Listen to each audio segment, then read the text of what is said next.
Okay, now is question number 8. So let's see what question number 8 says. It says when amylase is added to a starch suspension. So amylase is an enzyme, starch is the substrate. Of course, the enzyme will work on the substrate. Reducing sugars are produced. So what is the product? It's the reducing sugar, or simply you can say glucose. Now we have to study basically the graph. Okay, so if you look at the graph shows the mass of reducing sugar produced over time. So this side, mass of the reducing sugar produced is given per gram, and this side, x-axis side, you have been given time in seconds. It means the graph is actually showing you total 90 seconds. But if you look at the reaction, it is ending at 80. And if you see, okay, now what we have to talk about, we have three different types of enzymes. One is P, one is Q, one is R. P is actually denoted by solid black line. You can see this solid black line. If you see this one we are talking about. Q is shown by broken line, this broken line, and R is shown by the dotted line. I hope it's clear. So basically we have three amylases, P, Q, and R. And we have to see how is the rate of reaction for these three different types of amylases. If you look at on a very general basis, you can see P is the one which is the solid line. This line I'm talking about. This line I'm talking about. This line. P is the one which is on a fast speed. It means the rate of reaction is fast, but after around 32 seconds, it becomes constant. Can you see this one? This part, it becomes constant. If we look at Q, the broken line, after around 50 seconds, it becomes constant. So you can see this broken line, it becomes constant after 50 seconds. And if you look at the R amylase, it's interestingly, it's really very different, very different. It's not showing abrupt rise and then becoming constant. Rather, if you see the line is going straight, sorry, it's a wavy line. It became a wavy line, but actually it's not a wavy line. So if you see this one, it's just going straight, and it looks like the rate of reaction is slow but steady and keeps going on. And the graph line is showing if the time was given, it would have been gone a little more. So what is the the question actually? The question says, when the reaction was repeated using a different types of amylase, that is S. So they're talking about PQR already we saw somewhere on the graph. But now we are talking about a different enzyme S, which they are telling that the rate of reaction of S is 0.75 grams per second. It means this enzyme is producing glucose or reducing sugar 0.7 gram in 1 second. Okay, fine. What is the correct order for rate of reaction for the different types of amylases from the fastest to the slowest? We have to see which enzyme was the fastest. So from fastest to slowest, we have to go. Now, I'm going back to to this PQR, where I will try to write a rate of reaction for all these three different types of enzymes. So let's see. If I start with P, the main formula which I am just trying is R, which is the rate of the reaction, is equal to mass of the reducing sugar produced in grams divided by second or per second. So this is the formula I'm using it. I have to see now. Graph reading is very important, my dear. It's very important. If you are good at graph reading, it gives you a lot. If you make a little mistake, it might lead you to the incorrect calculation, for example. So I'm just trying to, for me, for example,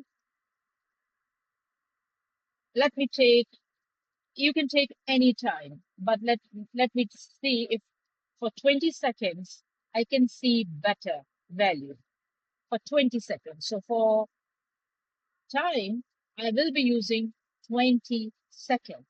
For P, the mass of the reducing sugar produced at 20 seconds is, if you look at this, it's 20. So 20 grams over 20 seconds, of course, it will be 1. It means the rate of reaction is 1 gram per second for P. What is for Q? For Q, let me check. If you look for Q, so you have to see over here. But if you look closely, it's not, the line is not falling exactly at 15, rather less than 15. So what I can read from the graph is it could be 14.9. It should be less than 15. It's not 15 actually. So it should be less than 15. So for Q, it's 14.9 divided by 20.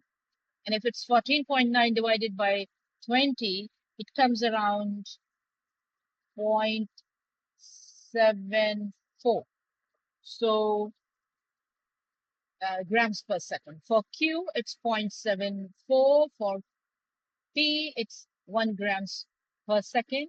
For R, it is, if you look at this and read the graph carefully, it is 7.5.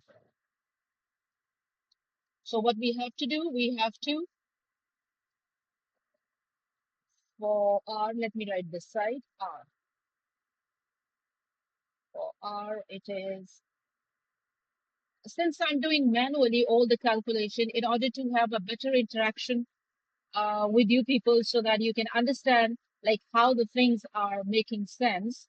So you might find my handwriting definitely horrible, but the purpose is not the handwriting. The purpose is our comprehension of the subject and how we tackle the MCQs, for example, how we solve them. So 7.5 divided by 20. So 7.5 divided by 20, it comes around 0.37. So grams per second. So for R, it is 0.37. Now, as of course, you need to be quick in MCQ when you will have your MCQ paper or MCQ practice. But because we are discussing the paper, that's why I'm going slow. So it means your S, which is over here, and the value for S or the rate of reaction for S is 0.75, which is only less than P. So it should go like P, S, it should go like P, then S, and then Q, and then R. I hope it's making sense. So the only option PSQR is shown over here, which is B. Okay, we are on question number 9. And question number 9 says, which statement describes the pathway taken by a substance required for photosynthesis? So it means we need to take care that whatever substance we are talking about, it should have a correct pathway for the process of photosynthesis. We have A, B, C, D. A and B are talking about carbon dioxide, if you look at that. And C and D, they are talking about water. So the first one, A, says carbon dioxide moves through the cuticle into the air spaces. Do you think it moves through the cuticle into the air spaces? By chance, we have a diagram of a leaf structure. So if you look at that, if you look at this leaf structure, so water is moving, sorry, carbon dioxide is moving uh, through the stomata. Can you see this part? Stomata or stoma. And then it enters the air spaces and it has to go to the chloroplast. And you can see this dark, very dark or the black colored structures are actually the chloroplast. So we have to go back and see that. Okay. So carbon dioxide is moving through the cuticle. Of course, cuticle is the one which is not serving the purpose. I think I'm sorry for being slow, but I want that you should be taking the concept clearly. So if you look at that, this part is the cuticle. This is the cuticle. This is the cuticle. Do you think carbon dioxide is entering through cuticle? Because cuticle is a waxy layer which is preventing the water loss mainly. So it's not even having the pores for the air exchange or the gas exchange. So it's the down part of the leaf structure, which is actually the stoma or stomata, through which the carbon dioxide is entering in the plant body. So I think we should exclude that. Carbon dioxide moves through the stomata. Yes, it does. Into the air spaces in the spongy mesophyll and then into the chloroplast. Again, if you look at the diagram, it makes sense. It makes sense.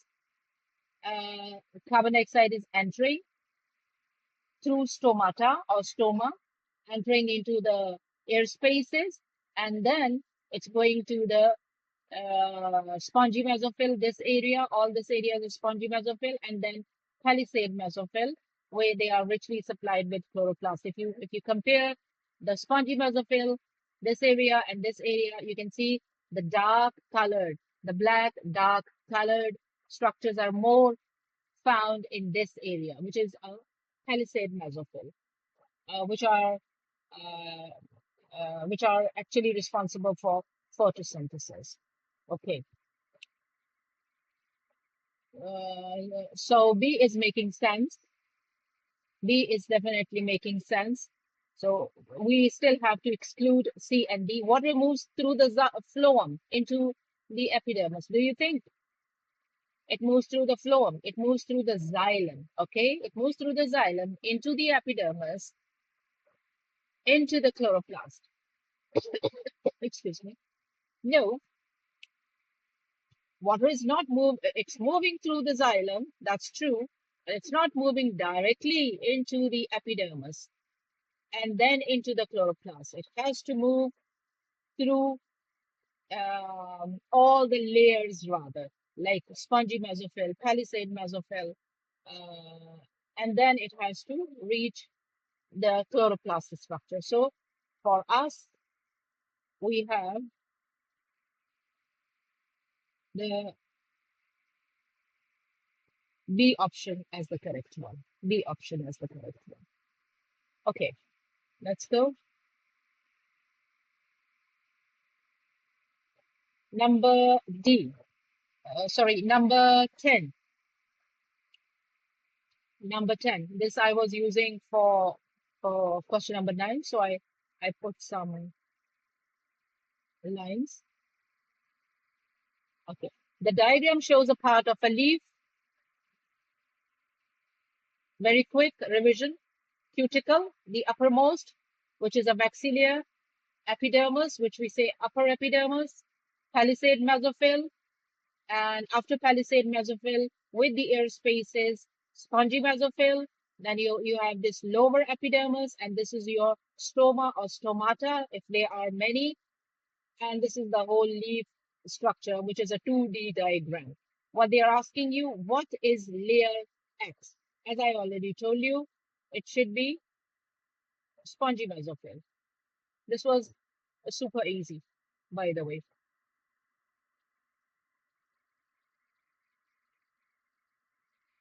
Okay, question number 11 is about villus or villi, which is basically found in your small intestine. I tried to show you this structure through this model, which I took from biodigital.com. It's a good platform if you need to see some human anatomy, human body anatomy, etc. So you can go there and you can see. So if you look at this structure, it is shown you can see that the villus, these are the outgrowths, finger-like projections in our small intestine. So you can see that the small villi, single is villus and many are villi, for example. So let me show you. Each villus is supplied by the blood vessel, which you can see over here as a red color. One side it's red color, which are the blood capillaries, and the other side it's going to be blue. Of course, that is also a blood capillary, but because it is a deoxygenated blood, so mainly the oxygenated blood we show with red color, and the deoxygenated blood we show with blue color. And other than that, if you see the green tube-like structures or the vessels, they are the part of the lymphatic vessels. They are the lymphatic vessels. Can you see that? This is the lymphatic vessels. Lymphatic vessels are different than the blood vessels. Can you see this? Blood vessels, okay? And lymphatic vessels and blood vessels basically are doing the job of absorption of the digested food. Now, the blood vessels are absorbing glucose, minerals, and many other substances. Lymphatic vessels are actually absorbing, lymphatic vessels are actually absorbing fatty acids and glycerol, because fatty acid and glycerol, they do not directly go into the blood. They go through the lymphatic system, which is actually shown over here as the green color vessels. You can see. So the blood vessels and the lymphatic vessels, they go hand in hand in our villus structure. Let's go back. Okay. So the diagram shows a villus. The arrow shows the direction of flow within vessels entering and leaving the vessel. So like we are talking about this A and B, there are two arrows. One is going to the blood capillaries, okay, and the other is going, A is going, let me make it little zoom in. Okay, so if you see, A is going this place. They are all capillaries, all capillaries. These are all capillaries, okay? And then it has to be collected back, the blood, and it has to go out through D. B, if you see B is not going into the blood capillaries. It's rather, the arrow is shown to the lymphatic system or the lymph or lymph vessel. We call it lacteal, or we call it lymph vessel. So B is going to lymph vessel and C is coming out of that lymph vessel. A is going to the blood capillaries and D is coming out of the blood capillaries. Now, what is the question basically?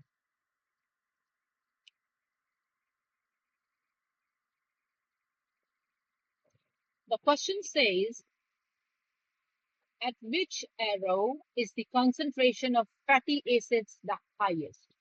As I told you, the blood vessels over here, which are basically the capillaries, they are absorbing the digested food, which was already digested in our small intestine, and the digested food which the blood vessels, capillaries, they absorb is mainly glucose, amino acids, minerals, etc. As far as the fatty acid is concerned, and from where this glucose, amino acid, minerals, all they are coming, of course they are actually coming from, glucose is coming from the carbohydrate, amino acid coming from the proteins, minerals already they are small trace molecules in trace amounts, so they, as such, they do not need digestion, etc. They are already in the blood vessels, for example. So fatty acids, they have to come, but of course the minerals are the part of your food, they have to be in your blood anyways. That's not our discussion. Okay, so what about lipids or fat? When they get digested in our body, in our small intestine, they are converted into fatty acids and glycerol. Now these two, fatty acids and glycerol, they do not go to the blood capillaries. No, they go to your lymphatic system, this one, which is B. And of course, they go out from C, still the lymphatic system or lymph vessel. So when we say, I'm sorry, I made a lot much mess over here. Let me. Sorry.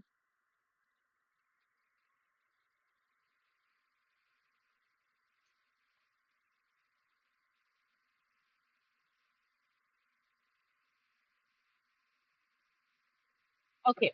So which arrow is the concentration of fatty acids the highest? If you look at fatty acids, the highest, so B is the one where the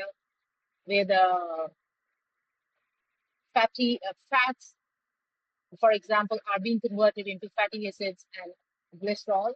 And C is the one which is taking the fatty acids already in the digested form to our back to our heart. Okay, so C is the one which is carrying the highest amount of the fatty acids, for example. Now let's go to question number 12. And question number 12 is more about plants. I was just taking a little breathing gap, you should say. Anyways, question number 12 is more about plants. Now, we abruptly jumped from the systems and all that to the plants. Which diagram correctly identifies the location of the xylem and phloem in root? So, whenever we are talking about root, please just make it what should I say? A very quick, uh, I should say, a point that when we talk about root, the dicot root. Okay, let's not go for dicot or monocot, but a root, and they are asking you about the location of xylem and phloem. So what you have to do is just look for xylem in the star shape, and it's over here. Can you see this part? And the phloem surrounding that star. So if you see phloem, they are surrounding the xylem like that. And that's easy, pretty easy. 12 is A. Phloem, xylem definitely cannot be outside over here in the root cross section. No, never. C, of course, if xylem is here, they are showing the phloem somewhere in the cortical region. No, it cannot be. If phloem cannot be in the middle, it cannot be in the middle. So, anyways,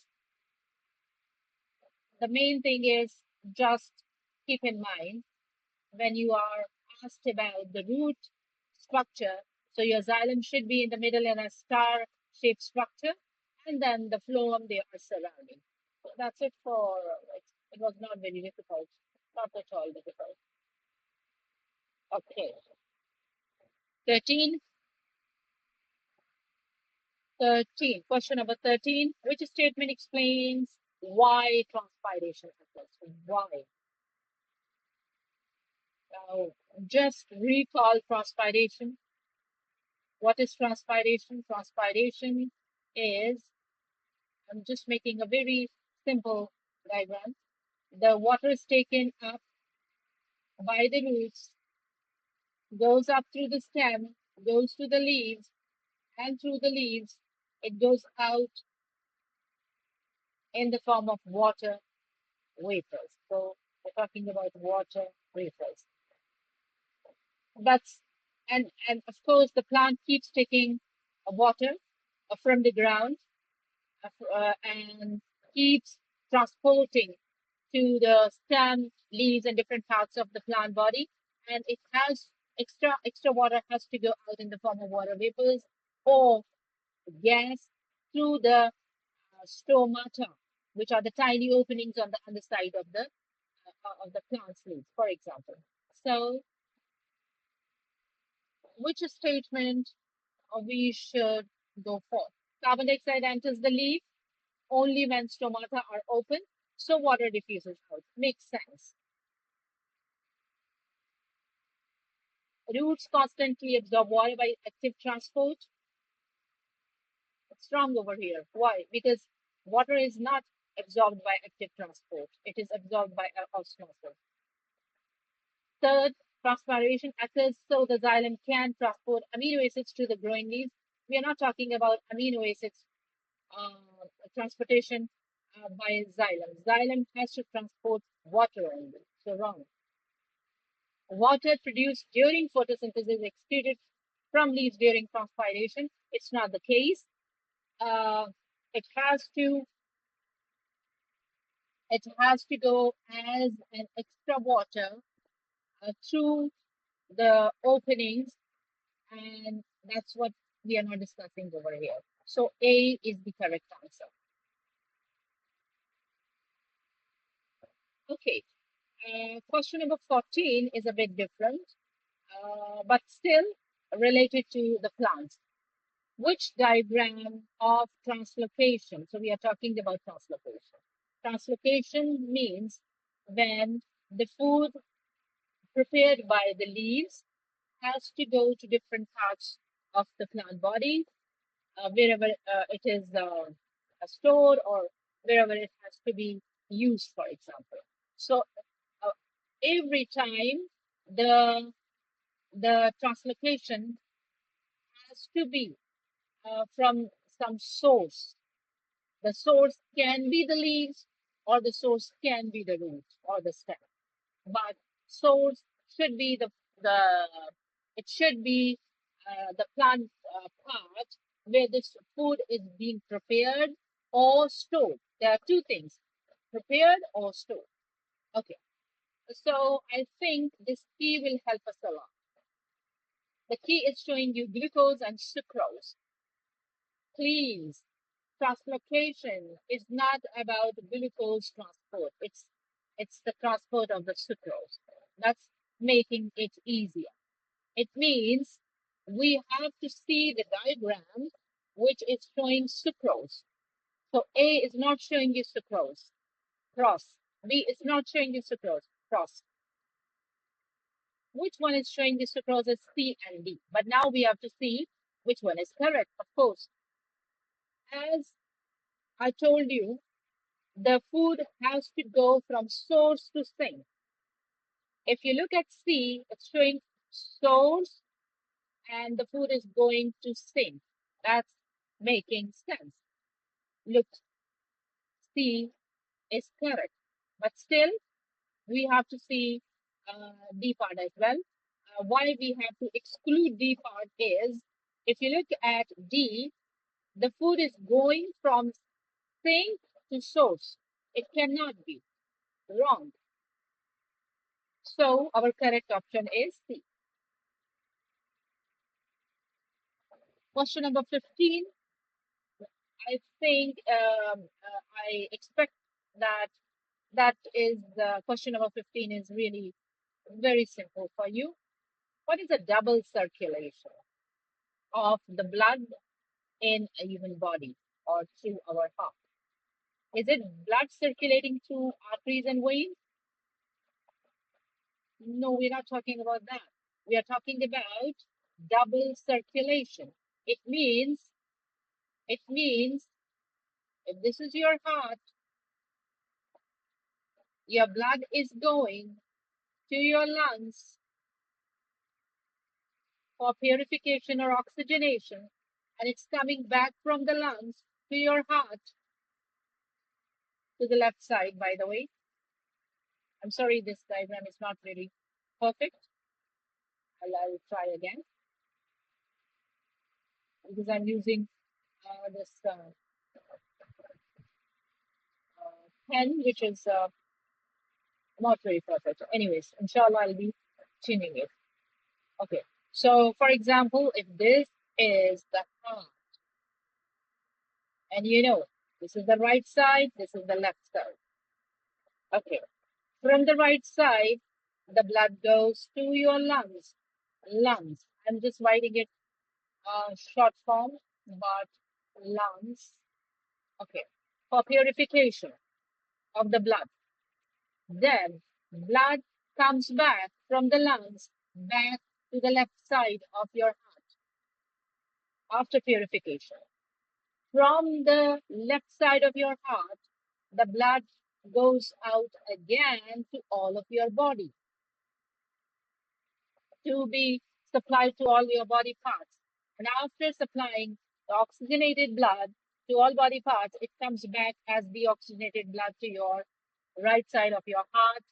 So it means 2 times your blood has passed through your heart. It's called double circulation. Yes? So let's see. Is it going through arteries and veins? No. Blood circulates through 2 hearts. We do not have 2 hearts. We have 1 heart. So A, B excluded. Blood flows through the heart twice for each circulation. Yes, making sense. Blood flows twice around the body before going to the lungs. No, it's not going twice around the body. It's going once around the body, but it's going twice in the heart. And your C is the correct answer.